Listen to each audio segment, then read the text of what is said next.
지금까지 메가3였고요. 조금 더 자세한 시장 이야기 김태수 위원님과 함께 다뤄보도록 하겠습니다. 위원님 안녕하세요. 네, 안녕하세요. 네, 위원님 반갑습니다. 이스라엘과 팔레스타인 간의 무력 충돌에도 불구하고 3대 지수 모두 간밤에 오르는 장세를 보였습니다. 국제유가는 급등세를 나타내고 있고요. 방위산업주들의 경우에는 모두 급등세 또다시 나타내고 있는 상황인데요. 어떻게 보시나요?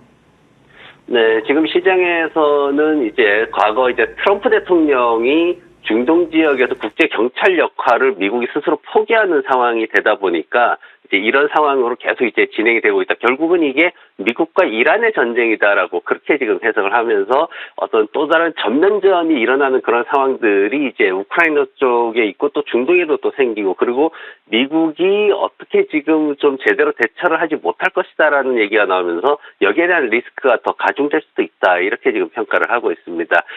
지금 나오는 게 유가가 굉장히 많이 올랐어.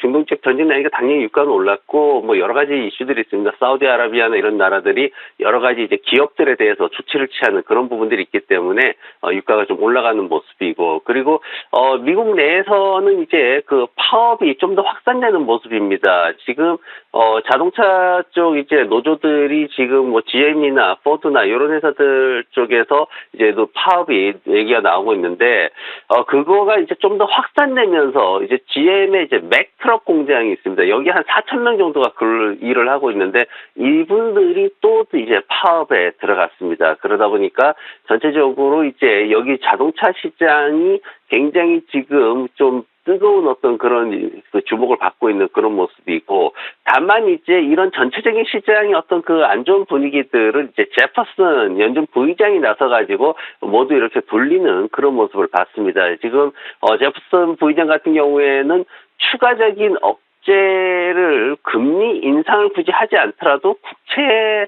수익률이 올라가는 것으로 대신할 수 있지 않냐, 이런 얘기를 했는데, 그러면서 CME 페드워치 같은 경우에는 어제 한 27%다가 갑자기 한 14%까지 뚝 떨어지는 이런 모습을 보였습니다. 그래서 금리 인상 안 할 수도 있겠구나, 시장은 그렇게 받아들이면서 주가가 빠르게 지수들이 회복되는 모습 보였고, 이분이 얘기를 했던 게 뭐냐면은 지금 10년 만기 국채 수익률이 9월달 이후에 한 40bp 정도 상승을 했는데, 이분이 얘기하기 전에 사실 난리라든가 아니면은 로간이라든가 이런 연준 위원들이 나서가지고 이런 얘기를 또 비슷한 얘기를 했었거든요. 근데 그전에는 어떤 비중이 좀 적은 그런 분들이다 보니까 이번에 제퍼슨이 나서서 얘기를 할 때 좀 시장에서 확실하게 반응을 보여주는 그런 모습이었습니다. 이번 주가 굉장히 사실 숨가쁘게 달려가야 됩니다. 왜냐면은 내일부터 해가지고 뉴욕 연준에서 소비자 인플레이션 기대치 나오죠. 그리고 수요일날 생산자 물가, 목요일날 인플레이션 데이터, 계속해서 이번 주 내내 물가 수준에 대해서 계속해서 얘기가 나올 거고, 그리고 이번 주 목요일날 델타 항공, 월그린, 도미노 피자가 실적 발표를 앞두고 있습니다. 그리고 금요일날 유나이티드 헬스, JP모건, 블랙락 해가지고 드디어 본격적으로 3분기 실적 시즌의 포문이 열리기 때문에 이런 부분들에 우리가 좀 더 중점적으로 지켜봐야 될 것 같습니다. 네, 간밤 시장은 어땠고 이번 주는 어떤 것들을 봐야 하는지 말씀해 주셨습니다. 그렇다면 이번에는 좀 더 자세한 종목별 이야기 다뤄보도록 하겠습니다. 먼저 중동에서 일어난 이 전쟁으로 인해서 방산주들이 많이 올랐는데요. 이와 관련돼서 먼저 다뤄주시겠어요?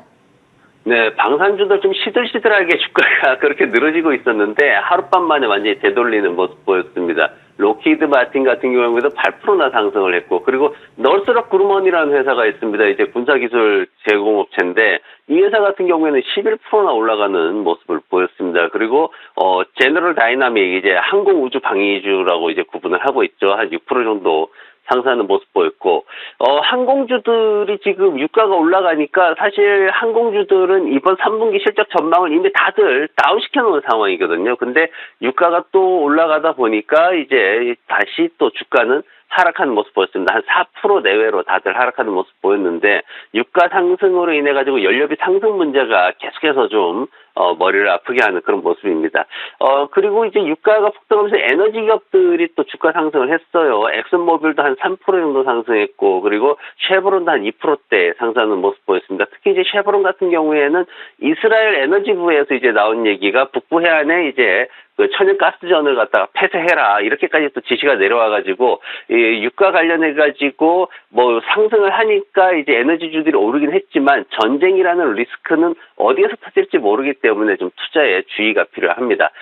그리고 이제 전기 자동차 관련해가지고 이렇게 얘기들이 나왔는데 샤폰 같은 경우에는 이제 9월 27일 날 이스라엘에 750대나 수출을 해서 이제 선적을 해가지고 배를 띄웠거든요. 근데 지금 전쟁이 터지고 나니까 이게 정말 최악의 경우 영화에서 보듯이 항구에서 다 터져버리는 일이 생길 수도 있기 때문에 지금 굉장히 긴장하고 있고 주가도 그러면서 빠르게 하락하는 모습을 보였습니다. 그리고 전반적으로 중국에서 지금 딜리버리 숫자가 계속해서 떨어지고 있어요. 지금 테슬라 같은 경우에는 비교를 했을 때 이제 줄어드는 이런 모습까지 생기는 상황인데 전기차 기업들이 최근에 이제 주가 상승한 이후에 조금 보합 상태 유지하고 있는데 이 부분도 이제 연말이 되면서 이제 딜리버리 숫자가 줄어드는 거를 좀 정확히 확인하고 투자에 나서는 게 좋을 것 같습니다. 네, 간밤 종목별 이슈들 자세하게 다뤄봤습니다. 그렇다면 오늘 위원님의 픽은 뭘까요? AMD 꼽아 오셨는데요. 올해 엔비디아가 200% 가까이 급등을 하는 동안 AMD는 60% 올랐는데 이 엔비디아만큼은 아니었습니다. 라이벌로 꼽히고 있는데 이렇게까지 많이 오르지 못한 이유가 또 궁금하고요. 앞으로의 전망도 궁금합니다. 네, 지금 한국 시장에서 삼성전자 같은 경우에도 72,000원 찍고 나서 66,000원대까지 빠르게 떨어지는 모습 보였는데 칩 제조업체들에 대해서 지금 굉장히 좀 심각하게 한번 짚고 넘어가야 되는 시점입니다. 칩 제조업체들에 대한 어떤 기대감이 빠르게 사그라들고 있는데 8월달, 9월달 해가지고 9월 초 해가지고 이제 인텔을 선도로 해가지고 AMD도 그렇고 전체적으로 상승에 대한 어떤 기대감이 굉장히 컸었는데 최근 들어가지고 이 부분이 빠르게 하락하는 모습입니다. 엔비디아가 실적 발표 이후에 예상했던 것처럼 뭔가 제대로 상승하는 모습을 못 보여주다 보니까 이제 이런 모습들이 생겨나고 있는 건데 엔비디아하고 이제 AMD하고 비교를 했을 때 일반적으로 엔비디아 같은 경우에는 인공지능의 어떤 그 부품을 굉장히 고가의 부품을 팔고 있다라고 다들 알고 계실 겁니다. 근데 AMD 같은 경우에는 특화하지 못하고 이제 PC 분야 전반적인 제품들을 하고 있는데 그러다 보니까 이제 PC 시장이 하락하는 상황에서 제대로 수익을 못 내고 있는 매출도 줄어들고 있는 그런 모습이고 또 엔비디아는 독보적인 기술력을 갖고 있다 보니까 이제 프리미엄 마진을 더 붙여가지고 팔고 있는데 AMD 같은 경우에는 지금은 그렇게 마진을 더 붙일 수 있는 프리미엄을 붙일 수 있는 그런 제품 구성이 아직은 없기 때문에 지금 매출이라든가 마진 쪽에서 다들 조금씩 밀리는 그런 모습을 보이고 있습니다. 그래서 그럼에도 불구하고 지금 올해 같은 경우에 그나마 60%가 올랐단 말이죠. 그래서 그런 부분들에 있어가지고 앞으로 조금 더 기대치를 가져보자 이제 이런 식으로 또 해석하는 분들도 계시고 지금 현재 상황 보면은 2024년도에 주당 순이익을 한 50% 이상 올리고 매출도 20% 이상 올릴 수 있을 것이다. 이렇게 지금 전망이 되고 있거든요. 근데 최근에 이제 기관 투자자들 보면은 매수 의견이 3분의 2 이상 빠져나가 버렸습니다. 그거는 지금 이제 시장 평균 목표가는 137달러로 높기는 하지만 좀 더 장기적으로 볼 수밖에 없는 상황으로 진행되고 있다. 이제 칩 산업에 대해서 그렇게 지금 평가를 하고 있습니다. 그래서 이 부분을 우리가 좀 생각을 해야 되고 지금 AMD 투자하시려고 하는 분들은 이제 차트 보시면 제가 주봉 차트 가지고 왔는데 20주 이평선 아래에서 이제 볼린저 밴드 상한선이 아래쪽으로 꺾이고 있는 그런 모습 볼 수가 있습니다. 그래서 단기적으로 보면은 조정이 끝나간다라는 어떤 기대감을 가질 수도 있는데 지금 제대로 어떤 그 지지 구간을 확보하지 못하는 이런 모습 보이고 있고 장기적으로 실적 개선에 맞춘 시간이 필요하다. 이 생각을 좀 하셔야 될 것 같습니다. 그래서 굳이 지금 들어가려면 104달러 정도 매수가 잡으시고 목표가는 시장 평균 137달러 그리고 손절매는 늘 그렇지만 마이너스 7% 정도대로 잡으시는 게 좋을 것 같습니다. 오늘 위원님의 픽은 AMD였습니다. 매수가는 104달러, 목표가는 137달러 기억해 보겠습니다. 지금까지 김태수 위원님과 함께했습니다. 오늘도 좋은 말씀 감사합니다. 네, 고맙습니다.